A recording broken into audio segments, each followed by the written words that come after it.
So today's review is going to be a little bit shorter than usual because I'm talking about Here's Dark Materials, the season on BBC. This one is, like I said, it's a series, unlike the original, though, like the first one they did, I think it's called The Golden Compass, the movie they did. But they did this TV show, I think it came out at the end of last year. But today I'm going to do a little review of that. I'm going to do a little thing different here because it's a TV show, so I'm not going to take like 5 chapters. I'll just break it down with a bit of a longer general overview kind of thing, and then just some final notes. Before I start, remember I stream over on Twitch, so go check that one out. And the usual stuff applies, so I will be scoring this one out of 100. So my general overview. Visually, the series looks great. The demons and the VFX there is very well done. I really like basically I like how that's done, really. Obviously the demons themselves don't have a lot of screen time because budget wise they can't do that. I think they mentioned this, but so the demons themselves are going to play a lesser part in like character development kind of wise, but that's fine by me. Obviously I can't blame them for that, but it looks great. For talking about what looks great, the polar bears, or the Panzerbjorn, I think that's how you say it, Panzerbjorn. They also look very good, especially some of the fight scenes with them. The series itself has like a darker tone, not just like story-wise, because we know that from the books, but I mean the way the series looks, and it kind of reflects the fact that it's not like a kids series that's all gonna end happy and things like that. But I just like little subtleties like that. If we move on to talk about the acting, I cannot see a better liver than Daphne Keane. She does such an amazing job. I saw her originally in Logan, which is one of my favourite movies of all time. So when I heard she was doing this, I was very happy with that, and I thought she'd make a good liar, and she does.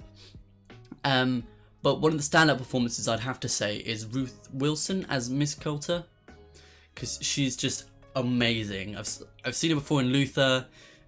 She plays that kind of bad character, but in this she's so good. Talking about the demons again, the golden monkey is very well done.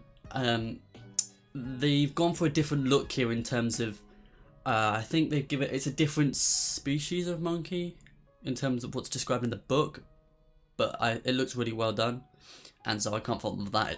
But they look stunning. There's a few issues in terms of I think the birds. I think when the birds transform, it looks a bit weird, but other than that, it's all great. Lord Asriel, played by James McAvoy. He obviously in this one I can't fault it because he doesn't have a lot of screen time, but he still does a good job. But I still have to say that Ruth Wilson as Miss Coulter does a better job as her character, but that is due to her having more screen time, so I can't fault it there. Lin-Manuel Miranda, I like when he comes on screen. I like his acting. I'm not too sure is this character. It's a bit not the way I perceive the character, but I still see he does a good job there.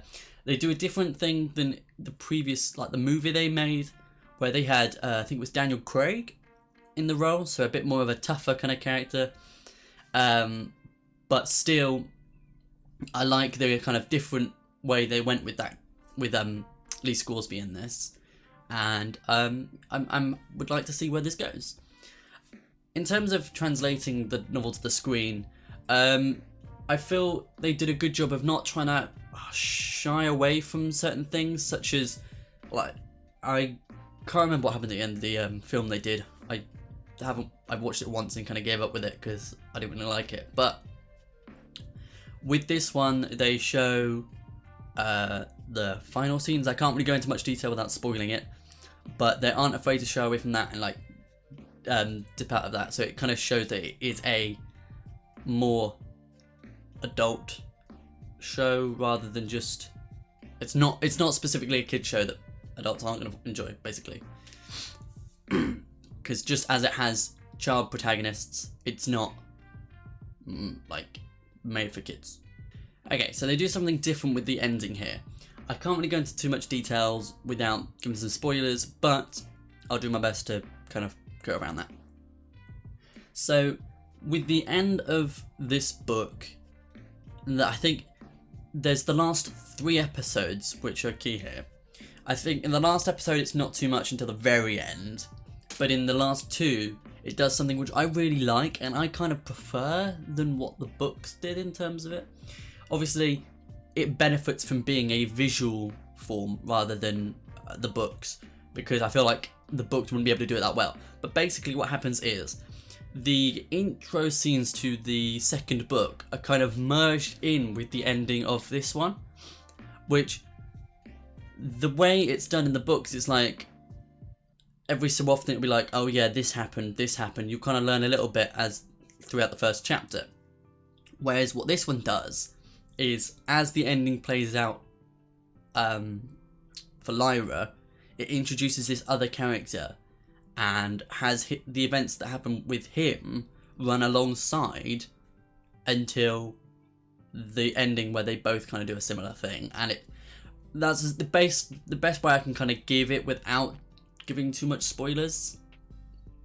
But other than that, I just really like the way that was done, and like I said, it benefits from being a visual form because of the way you can do the 2 characters alongside without being like too jarring in terms of when you're focused in something.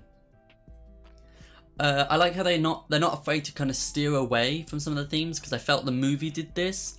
They tried to like remove some of the themes because they didn't want it to be too controversial and things like that, but they ended up just making it feel very loose, the actual film. So this one does a very good job of that. I feel the Magisterium is done here very well. It's not too close to like a real life representative of that, but it does a good job of portraying their kind of their power in this world, as well as their some of their motives, which you can kind of see here. So if I just go into my final analysis of the book, I say that the BBC's adaptation of His Dark Materials is great. I would love to see where this goes, and it sticks to the book very well, and it's very true to the original source material, which is much more so than some of the other things I've watched more recently.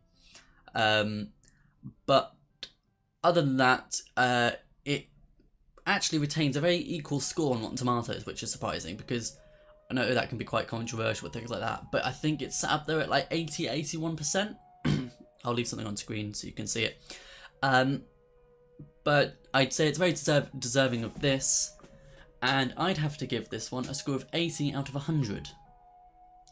Hope you guys enjoyed the video. Don't forget, I stream over on Twitch, so go over there, check that out. Ring the bell so you can see when it's go live. Like I said, I've been trying to do this YouTube stuff, so my stream schedule has not been very consistent recently, but I will get back on that once everything's going well.